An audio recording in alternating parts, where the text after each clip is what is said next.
Okay, Wes here. Hi guys. Another question from a client that asked me, why I use a standard contract when I'm buying REO properties or foreclosed properties in the US and not options. And the reason is this. And there is times to use options, and you can use options in all markets. In the Australian market, I've used them extensively here and also in the US, and they're a fantastic instrument because you don't take on any liability while you've actually got hold of that property.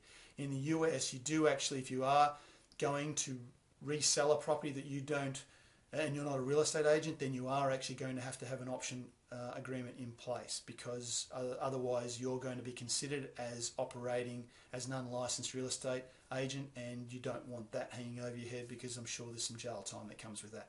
So you don't want that. So again, there are rules that you need to know. If you are, the difference between using one and the other, and why would we use that, is because the time factor.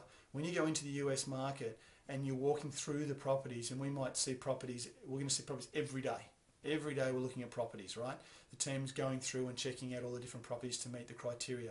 If they do 30 properties, 50 properties, whatever, depending on how spread out they are, then you're charting those and you're making the decisions there and then on the spot. If it meets the criteria, before you even go to the next property, you actually do the deal.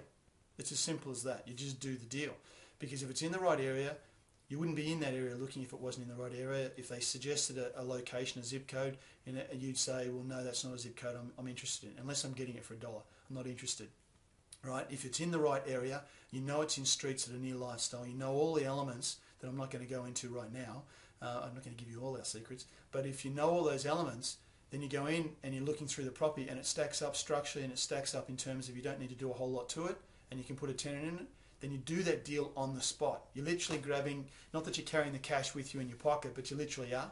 You're literally to the point where you've just done that deal, you've signed off on it, and you're putting the cash down. What it does is it allows you to buy time. With foreclosures, there is no time. Anything that's being bank sold up and it's going through a foreclosed agent is happening instantly. It's happening to the market. It's happening straight away, unless they can't sell it. Then they'll put it to the open market.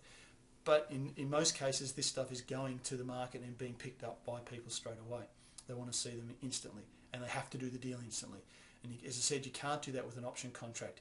Option contracts might allow you, you can have whatever length of time. I've had option contracts that have been for a year.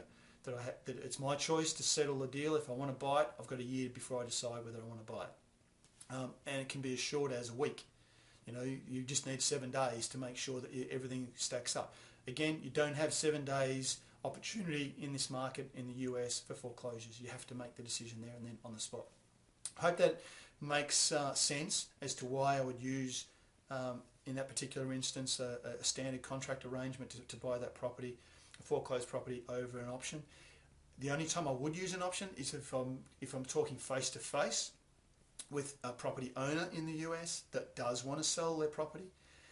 It does need to get out, and they've got some foreclosure issues pending on them. Well, then what you would do is you might say, well, listen, I need 14 days to see if this stacks up for me. What do you want for it? And it gives you time to go by, check out all the statistics for the area to make sure it meets your criteria, and then you make the decision. If you don't, then you don't make the decision. You can walk away. You might put down a $10 option fee, $1, $100, whatever, just consideration, low consideration to give you time to make that decision.